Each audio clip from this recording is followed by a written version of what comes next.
사도신경으로 우리 신앙을 고백하겠습니다. 나는 전능하신 아버지 하나님 천지의 창조주를 믿습니다.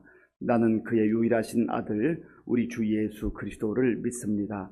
그는 성령으로 잉태되어 동정녀 마리아에게서 나시고 본디오 빌라도에게 고난을 받아 십자가에 못 박혀 죽으시고 장사된 지 사흘 만에 죽은 자 가운데서 다시 살아나셨으며 하늘에 오르시어 전능하신 아버지 하나님 우편에 앉아 계시다가 거기로부터 살아있는 자와 죽은 자를 심판하러 오십니다. 나는 성령을 믿으며 거룩한 공교회와 성도의 교제와 죄를 용서받는 것과 몸의 부활과 영생을 믿습니다. 아멘. 하나님께서 오늘 우리에게 주시는 말씀은 창세기 43장입니다. 구약 성경 67쪽 창세기 43장을 교독하겠습니다.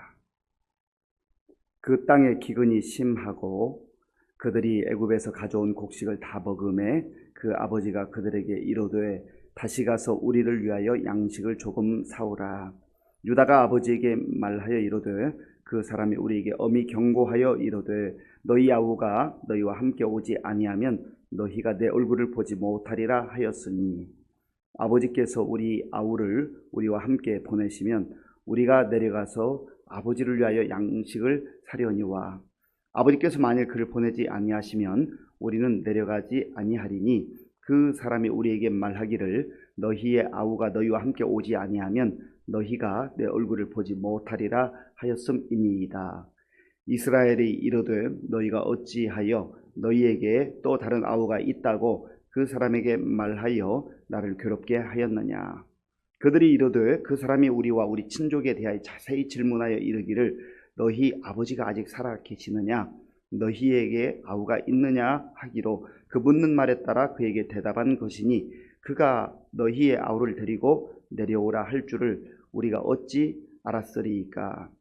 유다가 그의 아버지 이스라엘에게 이르되 저 아이를 나와 함께 보내시면 우리가 곧 가리니 그러면 우리와 아버지와 우리 어린 아이들이 다 살고 죽지 아니하리이다. 내가 그를 위하여 담보가 되오리니 아버지께서 내 손에서 그를 찾으소서. 내가 만일 그를 아버지께 데려다가 아버지 앞에 두지 아니하면 내가 영원히 죄를 지리이다. 우리가 지체하지 아니하였더라면 벌써 2번 갔다 왔으리이다. 그들의 아버지 이스라엘이 그들에게 이르되 그러할진대 이렇게 하라. 너희는 이 땅의 아름다운 소산을 그릇에 담아가지고 내려가서 그 사람에게 예물로 드릴지니 곧 유향 조금과 꿀 조금과 향품과 모략과 유향나무 열매와 감복숭아이니라. 너희 손에 갑절에 돈을 가지고 너희 자루 아귀에 도로 넣어져 있던 그 돈을 다시 가지고 가라. 혹 잘못이 있었을까 두렵도다. 네 아우도 데리고 떠나 다시 그 사람에게로 가라. 전능하신 하나님께서 그 사람 앞에서 너희에게 은혜를 베푸사 그 사람으로 너희 다른 형제와 베냐민을 돌려보내게 하시기를 원하노라. 내가 자식을 잃게 되면 이르리로다. 그 형제들이 예물을 마련하고 갑절의 돈을 자기들의 손에 가지고 베냐민을 데리고 애굽에 내려가서 요셉 앞에 서니라. 요셉은 베냐민이 그들과 함께 있음을 보고 자기의 청지기에게 이르되 이 사람들을 집으로 인도해드리고 짐승을 잡고 준비하라. 이 사람들이 정오에 나와 함께 먹을 것이니라. 청지기가 요셉의 명대로 하여 그 사람들을 요셉의 집으로 인도하니 그 사람들이 요셉의 집으로 인도되매 두려워하여 이르되 전번에 우리 자루에 들어있던 돈의 일로 우리가 끌려 드는도다. 이는 우리를 억류하고 달려들어 우리를 잡아 노예로 삼고 우리의 나귀를 빼앗으려 함이로다 하고 그들이 요셉의 집 청지기에게 가까이 나가 그 집 문 앞에서 그에게 말하여 이르되 내 주여 우리가 전번에 내려와서 양식을 사 가지고 여관에 이르러 자루를 풀어본즉 각 사람의 돈이 전에 그대로 자루 아귀에 있기로 우리가 도로 가져왔고 양식 살 다른 돈도 우리가 가지고 내려왔나이다.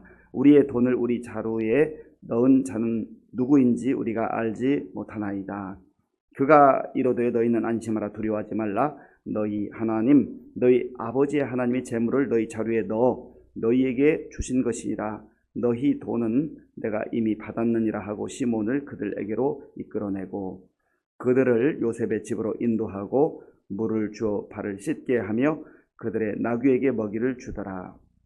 그들이 거기서 음식을 먹겠다 함을 들었으므로 예물을 정돈하고 요셉이 정오에 오기를 기다리더니 요셉이 집으로 오매 그들이 집으로 들어가서 예물을 그에게 드리고 땅에 엎드려 절하니 요셉이 그들의 안부를 물으며 이르되 너희 아버지 너희가 말하던 그 노인이 안녕하시냐 아직도 생존해 계시느냐. 그들이 대답하되 주의 종 우리 아버지가 평안하고 지금까지 생존하였나이다 하고 머리 숙여 절하더라. 요셉이 눈을 들어 자기 어머니의 아들 자기 동생 베냐민을 보고 이르되 너희가 내게 말하던 너희 작은 동생이 이 아이냐. 그가 또 이르되 소자여 하나님이 내게 은혜 베푸시기를 원하노라. 요셉이 아우를 사랑하는 마음이 복받쳐 급히 울 곳을 찾아 안방으로 들어가서 울고 얼굴을 씻고 나와서 그 정을 억제하고 음식을 차리라 하매 그들이 요셉에게 따로 차리고 그 형제들에게 따로 차리고 그와 함께 먹는 애굽 사람에게도 따로 차리니 애굽 사람은 히브리 사람과 같이 먹으면 부정을 입음이었더라. 그들이 요셉 앞에 앉되 그들의 나이에 따라 앉히게 되니 그들이 서로 이상히 여겼더라. 요셉이 자기 음식을 그들에게 주되 베냐민에게는 다른 사람보다 5배나 주매 그들이 마시며 요셉과 함께 즐거워하였더라. 아멘. 하나님께서 새로운 날 8월을 주셨습니다. 우리의 모든 시작, 과정 그리고 마지막까지 하나님께서 인도해 주십니다. 지난 7월 한 달 그리고 금년 1월부터 7월 달까지 하나님께서 우리의 발걸음을 인도해 주셨고 또 우리 가정과 자녀들을 보호해 주셨고 우리 교회를 성령으로 이끌어 오셨습니다. 오늘 하루뿐만 아니라 8월 한 달도 주의 손에 모든 것을 맡기고 믿음으로 살아갈 수 있는 저와 여러분들이 될 수 있기를 바랍니다. 야곱이 살고 있던 이 가나안 땅 헤브론 지역인데요. 여기에 기근이 지속되었습니다. 하나님의 자녀로 살아가도 하나님의 사람들로 살아가도 이 땅에서 겪는 어려움들이 많이 있습니다. 자연의 재해를 겪기도 하고 또 우리가 원치 않는 그런 시련의 과정을 통과할 때도 있습니다. 야곱이 자녀들에게 말합니다. 이제 양식이 다 떨어져 가는데 너희들이 저 애굽에 가서 양식을 다시 사와야 되지 않겠느냐. 만약에 양식을 사오지 않으면 우리가 다 굶어 죽게 될 텐데 가서 좀 사오너라 말했습니다. 그런데 애굽에 다녀와서 지난번에 그 시므온도 거기에 붙잡히게 되었고 또 이상한 일은 곡식 자료를 이렇게 펼쳐보니까 거기에 돈이 들어있었잖아요. 이상한 일들이 벌어지는 거죠. 그리고 막내 동생 베냐민을 데리고 오라. 그렇게 하니까 참 난감한 상황 가운데 빠져 있었습니다. 아버지가 이 모든 것을 알면서도 가서 양식을 사와라 하니까 이번에는 이제 넷째 아들인 유다가 나섭니다. 아버지 말씀드린 것처럼 그 모든 것을 주관하는 그 총리가 막내 동생 베냐민을 데리고 오지 않으면 너희들이 내 얼굴도 보지 못할 것이다. 그렇게 엄하게 명을 내렸는데 우리가 갈 수가 없습니다. 그리고 설령 간다 한들 그 사람을 만날 수도 없습니다. 이렇게 상황을 설명했습니다. 이 이야기를 들은 야곱은 얼마나 마음에 아팠고 안타까웠겠습니까? 사랑했던 아들 요셉을 잃어버리고 죽은 것으로 알고 있잖아요. 그런데 라헬에게서 얻게 된 마지막 아들 막내 이 베냐민까지 보내야 한다니. 그리고 아버지로서는 두려운 마음이 있었을 거예요. 지금 요셉은 없어진 지가 벌써 수십 년이 흘렀죠. 시몬도 어떻게 보면 어떻게 될지 모르는 상황 가운데 있죠. 그런데 이 막내 아들까지 보낸다고 생각하니 그냥 보내기만 하는 게 아니라 아마 돌아오지 못하는 것은 아닐까, 또 잃어버리는 것은 아닐까. 아버지로서 그런 생각을 하는 게 당연하지 않습니까? 그러면서 그 자녀들에게 하소연하는 거죠. 너희들이 왜 그 막내 동생이 있다고 해가지고 이런 어려운 일을 겪게 하느냐. 그러니까 아버지 우리가 자발적으로 얘기한 게 아닙니다.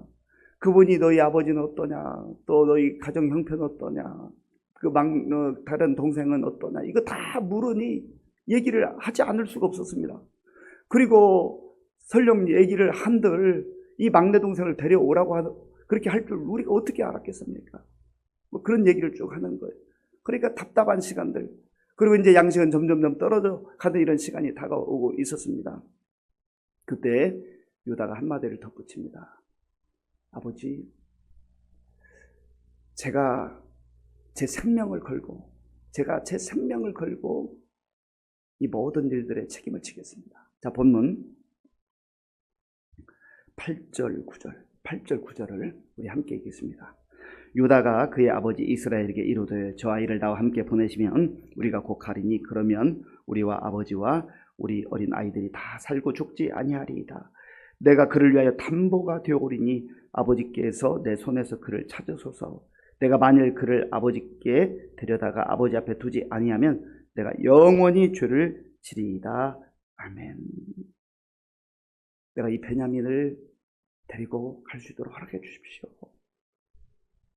저 아이의 생명은 제가 담보하겠습니다. 이 말은 제 생명과 맞바꿀 마음이 자세가 되어 있습니다. 이거 쉬운 얘기가 아니에요.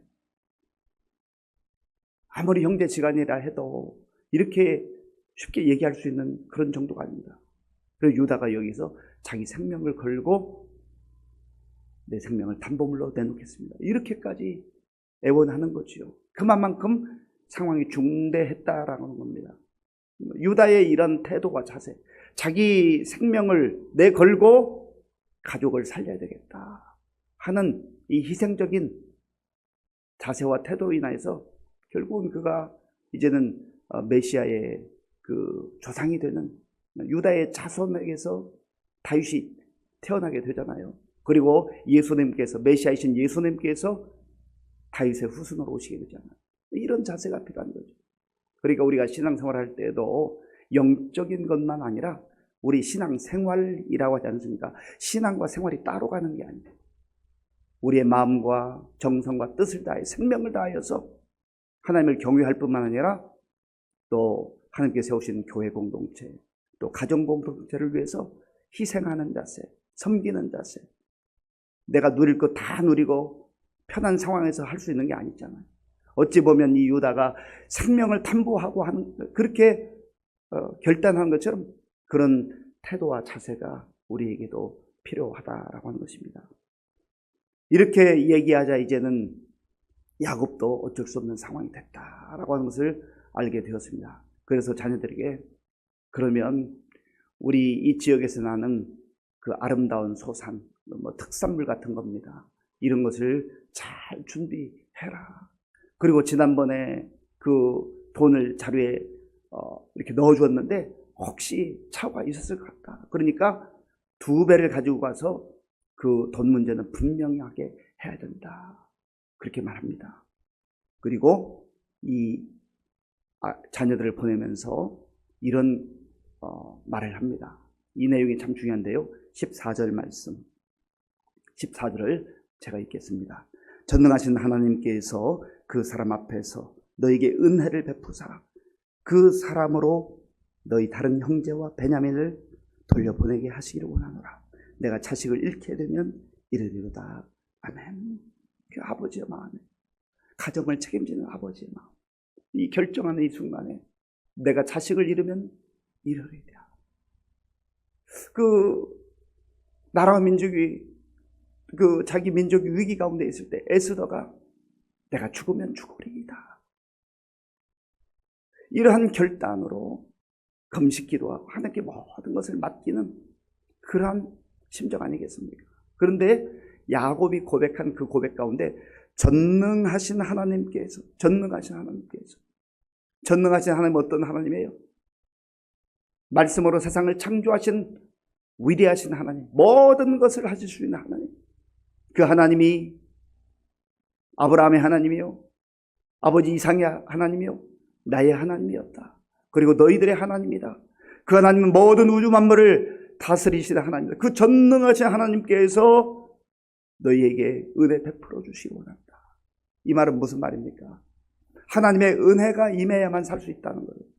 하나님의 은혜가 함께하면 아무리 사람의 눈으로 볼 때 가능성이 없고 불투명하고 두려운 상황 속에서도 하나님의 은혜만 임하면 우리는 살 수 있다. 그런 고백 아니겠습니까? 야곱이 지금까지 참 수많은 세월을 지나면서 자기가 몸소 체험한 거예요. 인간적인 두려움도 있고 불안함도 있지만 그러나 역시 전능하신 하나님께서 함께 하실 때만 불안과 두려움으로부터 벗어날 수 있다라고 하는 것을 자기 자신도 고백하고 있고 또 그 자녀들에게 애굽으로 가야 하는 자녀들에게도 어찌 보면 막내 아들 베냐민의 그 생사를 알 수 없는 그 위기 상황 속에서 전능하신 하나님께 모든 것을 맡기고 있는 거죠.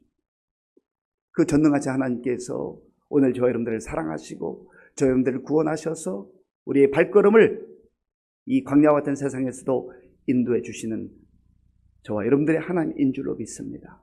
그 하나님과 더불어 살아가야 돼요. 그 하나님께 우리 인생도 맡기고 또 우리 가정도 맡기고 우리 자녀들도 맡기고 우리 교회도 맡겨야 돼요. 내가 무슨 능력이 있어요? 내가 무엇을 할 수가 있어요? 할 수 있는 게 제한적입니다. 그래서 하나님께 맡기고 나아가는 이게 믿음의 삶 아니겠습니까? 이게 결국은 이 모든 야곱의 자녀들이 이제 애굽으로 가게 되죠. 자, 본문 16절 말씀. 16절 제가 읽겠습니다. 요셉은 베냐민이 그들과 함께 있음을 보고 자기의 청지기에게 이르되 이 사람들을 집으로 인도해드리고 짐승을 잡고 준비하라. 이 사람들이 정오에 나와 함께 먹을 것이라. 아멘. 막내 동생 베냐민을 보고 얼마나 기뻤을까. 막내 동생만이 아니죠. 그 형제들을 다시금 만나게 된 요셉이 얼마나 기뻤을까요. 그동안에 노예 생활하면서 또 감옥에 떨어져서 참 어떻게 살아야 되나 막막했던 그 시절들을 떠올리면서 하나님께서 이런 날도 주시는구나. 그런 감사가 고백되지 않았을까요? 그런데 이 형제들의 입장에서는 이제 요셉의 그 청직이 비서실장과 같은 사람이겠죠. 이 형제들을 요셉의 집으로 이렇게 데려가니까 이들이 막 불안하고 두려워. 큰일 났다. 지난번에 너희들이 정탐꾼 아니냐? 그렇게 묻고 베냐민을 데려오라고 하고 또 둘째 시몬은 붙잡아둬도 이제 우리를 노예로 삼으려나 보다. 불안하고 두려운 거예요. 그래서 이들이 자발적으로 그 청지에게 고백합니다. 사실 우리가 지난번에 왔을 때에 돌아가다가 보니까 그 돈이 자루에 있는 것을 발견했습니다. 우리가 훔친 것 아닙니다. 우리가 잘못한 거 없습니다. 그러면서 그 사정을 구구절절 얘기한 거예요. 그때 이 요셉의 청지기가 하는 말이 있습니다. 23절 말씀. 23절 우리 함께 읽겠습니다. 그가 이르되 너희는 안심하라. 두려워하지 말라. 너희 하나님 너희 아버지의 하나님이 재물을 너희 자루에 너희에게 주신 것이니라. 너희 돈은 내가 이미 받았느니라 하고 시몬을 그들에게로 이끌어내고 아멘. 안심하라. 안심하라. 너희 하나님께 주셨다. 그 요셉이 하나님을 경외하는 사람이기 때문에 이 요셉의 청직이 애굽 사람이지만 하나님을 아는 거죠. 하나님의 은혜로 산다는 것을 압니다. 그러니까 하나님의 은혜 가운데 사는 그 백성은 어떤 상황 속에서도 자기 자신도 평안하고 담대하게 살 뿐만 아니라 불안과 두려움 가운데 살아가는 사람들에게 안심하세요. 두려워하지 마세요. 하나님께서 함께 하실 겁니다. 위로하는 인생을 살게 되는 것이죠. 저 여러분들이 똑같은 상황 속에 있으면서 오늘도 누구를 만나든지 전능하신 하나님께서 우리를 지켜주실 것입니다. 당신을 지켜주실 것입니다. 그 은혜의 하나님께서 당신의 발걸음을 인도해 주실 것입니다. 위로하고 격려하는 그런 인생을 살아가게 되는데 복음의 능력이 흘러가게 되는 것이죠. 그리고 이제 시몬도 만나게 됐습니다. 이들이 요셉 앞에 다 이제 엎드려 절을 했어요. 창세기 37장에서 하나님께서 꿈을 통해 보여주셨던 그 일이 세월이 흘러서 때가 되었을 때 이게 일어나잖아요. 안 될 것 같은데 하나님께서 말씀하면 다 그대로 되는 겁니다. 그리고 요셉이 그 형제들을 보고 특별히 베냐민을 봤을 때 울컥하는 거죠. 그 감정에 복받쳐서 거기 있을 수가 없어서 바에 가서 그런 눈물을 닦고 다시금 나옵니다. 그리고 형제들 다 차례대로 순서대로 앉혀요. 형제들이 이상하게 생각 아니겠습니까? 아직은 요셉을 요셉으로 알아보지 못하는 거죠. 그래서 요셉이 그들에게 잔치상을 배설하고 또 베냐민은 5배를 더 주고 함께 즐거워하였더라. 고난과 역경이 있고 불안과 두려움이 있었지만은 그러나 꿋꿋이 정말 하나님의 은혜를 따라 살아갈 때 하나님께서는 더 좋은 것으로 잔치하는 인생으로 기쁨과 즐거움을 더하는 인생으로 그렇게 채워주신 줄로 믿습니다. 아버지 야곱은 아직 만나지 못했지만 이제 또 조만간 만나게 될 거 아니겠습니까? 사랑하는 성도 여러분, 오늘 하루를 살면서 8월 한 달을 지내면서 내 생각과 내 힘으로 살지 말고 내 능력으로만 살려고 하성바동하지 말고 전능하신 하나님께 모든 것 맡기고 믿음으로 사는 가운데 하나님의 은혜를 맛보며 하나님의 은혜를 누리며 또 불안과 두려움 가운데 살아가는 우리 주변 사람들에게 안심하세요. 하나님께서 함께 하실 것입니다. 하나님 함께 의지하고 믿음으로 삽시다. 그렇게 권하며 살 수 있는 우리 모두가 될 수 있기를 간절히 바랍니다. 아버지 하나님 감사합니다. 하나님께서 무더운 여름 가운데서도 저희를 지켜주시고 우리 교회와 성도들을 보호해 주심을 감사합니다. 새롭게 허락하신 8월 한 달 주의 은혜를 기대하며 전능하신 하나님께서 우리의 발걸음을 붙들어 주시고 우리의 가정과 자녀들과 교회와 나라와 민족을 지켜주시고 인도해 주실 것을 믿고 믿음으로 살아가는 우리 모두가 되게 하여 주시옵소서. 새로운 달을 맞이해서 믿음과 정성으로 드리는 예물을 하나님 기쁘게 받아 주시옵소서. 예수님의 이름으로 기도하옵나이다. 아멘. 주기도문으로 예배를 마치겠습니다. 하늘에 계신 우리 아버지, 아버지의 이름을 거룩하게 하시며 아버지의 나라가 오게 하시며 아버지의 뜻이 하늘에서와 같이 땅에서도 이루어지게 하소서. 오늘 우리에게 일용할 양식을 주시고 우리가 우리에게 잘못한 사람을 용서하여 준 것 같이 우리 죄를 용서하여 주시고 우리를 시험에 빠지지 않게 하시고 악에서 구하소서. 나라와 권능과 영광이 영원히 아버지의 것입니다. 아멘. 새로운 날을 허락하신 하나님께서 오늘도 또 이번 한 달도 어떤 은혜로 우리를 인도해 주실 것인가, 새로운 은혜를 기대하는 마음으로 기도하면 좋겠습니다. 여러 가지 불안과 두려운 상황들이 있지만 전능하신 하나님께서 보호하시고 인도해 줄 것이다. 우리도 그런 담대한 믿음으로 살고 우리 주변에 있는 사람들에게도 그렇게 권하고 위로하는 그런 우리가 되게 달라 기도하기를 원합니다. 나라와 민족을 위해서 또 지도자를 위해서 기도해 주시고 우리 교회의 많은 어르신들과 또 질병으로 눈물 흘리며 기도하는 우리 환우들을 위해서 기도해 주시기 바랍니다. 이제 내일부터 모레까지 1박 2일로 진행되는 우리 청소년부 수련회 가운데 하나님의 놀라운 역사가 임하여서 청소년들의 그 눈이 달라지고 생각이 달라지고 삶이 변화되는 그런 역사가 일어나도록 또 함께 참여한 우리 강 목사님과 교사들을 위해서 기도해 주시고 또 토요일에는 유치부 성경학교와 지속교입니다 위해서 기도해 주시기 바랍니다. 우리 교회에 우리 군복무주의 청년들 그리고 지금도 열방에 나가 보면 선교사님들 위해서 함께 기도하겠습니다.